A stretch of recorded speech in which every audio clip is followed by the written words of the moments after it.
Assalamualaikum Sobat Toter.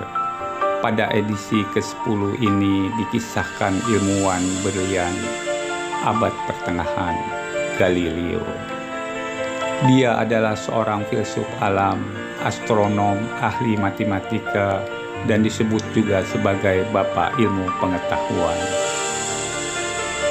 Laman New Scientist bahkan menyebutnya sebagai pendiri fisika modern yang melebihi reputasi dari Isaac Newton.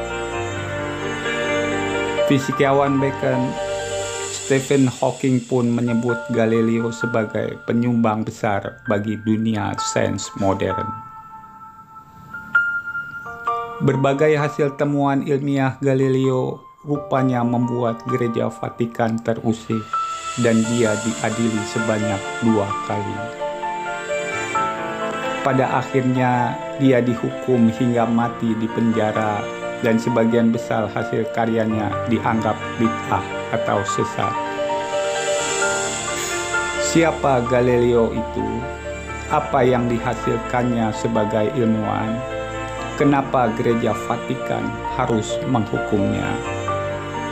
Sebelum lanjut, jangan lupa like, share, dan subscribe. Masih banyak tokoh terbunuh lainnya yang segera tayang. Galileo atau lengkapnya Galileo Galilei lahir di Pisa di wilayah bagian Tuscany pada 15 Februari 1564. Ayahnya adalah Vincenzo Galilei yang dikenal sebagai musisi ternama di Italia dan ibunya Giulia Amanati. Pada usia 15 tahun, dia bersekolah biara, lalu sempat menjadi mahasiswa kedokteran di Universitas Pisa. Namun dia lebih tertarik pada topik matematika dan filsafat, meski harus meninggalkan universitas tanpa gelar.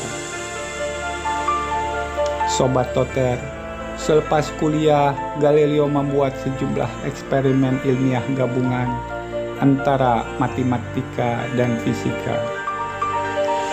Eksperimen itu antara lain tentang hukum keseimbangan, hukum benda jatuh, dan hukum inersia atau melingkar. Menara miring Pisa acap kali digunakan Galileo sebagai tempat mendemonstrasikan hukum-hukum jatuhnya benda. Karena hasil karyanya yang jenius itu, Galileo diterima sebagai guru besar matematika di Universitas Padua. Di kampus inilah Galileo di tahun 1608 menemukan alat teleskop untuk mengamati pergerakan tata surya. Penemuannya itu pun diakui Senat Venezia dan Galileo diberi penghargaan serta kenaikan gaji 2 kali lipat. Melalui teleskop ini, dia dapat melihat sejumlah benda planet, bulan, dan bintang di langit yang berputar teratur. Kemudian hasil pengamatan melalui teleskop tersebut dia tulis secara rinci dan dibuat dalam buku kecil. Buku itu diberi judul Sidereus Nuncius atau Starry Messenger, dan ini membuat namanya terkenal. Inti buku tersebut memperkuat pendapat Kopernikus bahwa peredaran bumi itu adalah mengelilingi matahari. Dan matahari merupakan pusat dari sistem tata surya. Pandangan ini dikenal dengan sebutan heliosentris. Namun sayang, penemuan dan pendapat Galileo soal ini sangat bertentangan dengan ketetapan Gereja Vatikan. Gereja telah menganut doktrin Aristoteles bahwa pusat dari tata surya adalah bumi, atau istilahnya geosentris. Akibatnya, Galileo menghadapi inkuisisi atau pengadilan investigasi oleh gereja terhadap para penyesat agama. Inkuisisi pertama ini dijalani Galileo tahun 1614, tapi dia tak dihukum dan berjanji tidak mengajarkan heliosentris.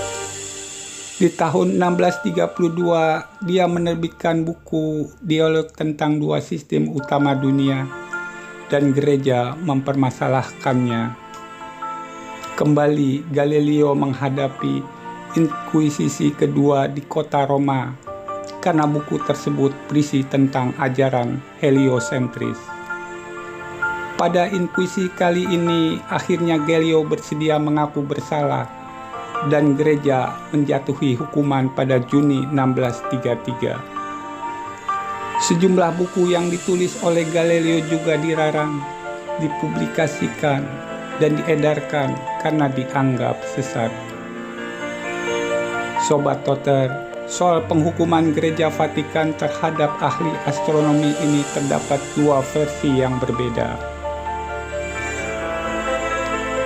Versi pertama yang menyebutkan bahwa Galileo dihukum dengan penyiksaan dan dipenjara hingga akhir hayatnya. Versi lain mengungkapkan dia dipenjara sebentar, lalu ditahan di vilanya di Arcetri dan diawasi petugas inkuisisi. Meskipun ditahan atau diasingkan, Galileo masih sempat menulis buku Discourses and Mathematica. Akhirnya, Galileo wafat di usia 77 tahun dalam kondisi matanya yang telah buta dan kesehatannya memburuk. Laman NLM asal Amerika Serikat menyebut bahwa inilah akhir pilu bagi seorang lelaki hebat yang dikutuk karena ajaran sesat. Saat meninggal, sebenarnya Grand Duke of Tuscany ingin mengubur Galileo di samping ayah dan nenek moyangnya. Hanya saja, karena Galileo semasa hidupnya dianggap musuh gereja, dia lalu dimakamkan di kapel sederhana. Setelah lebih dari 350 tahun kematiannya, pihak Gereja Vatikan memutuskan untuk memulihkan nama Galileo. Pada 31 Oktober 1992, Paus Yohanes Paulus II menyatakan bahwa keputusan penghukuman itu adalah salah. Paus Benediktus XVI pada 21 Desember 2008 berpidato pula yang merehabilitasi nama Galileo sebagai seorang ilmuwan. Sejumlah buku karya Galileo yang sempat dilarang gereja sudah boleh dipublikasikan lagi sejak tahun 1990-an. Ada dua buku bagus kisah tentangnya, yakni yang berjudul Life of Galileo oleh penulis Bertolt Brecht dan On Trial for Reason, Science, Religion, and Culture in Galileo Affair oleh Profesor Maurice Finocchiaro. Terima kasih Sobat Toter. Jangan lewatkan tayangan video edisi ke-11 dengan tampilan yang lebih baik. Serta berikan tanggapan dan saran Anda pada kolom komentar agar kualitas channel ini bisa meningkat lagi.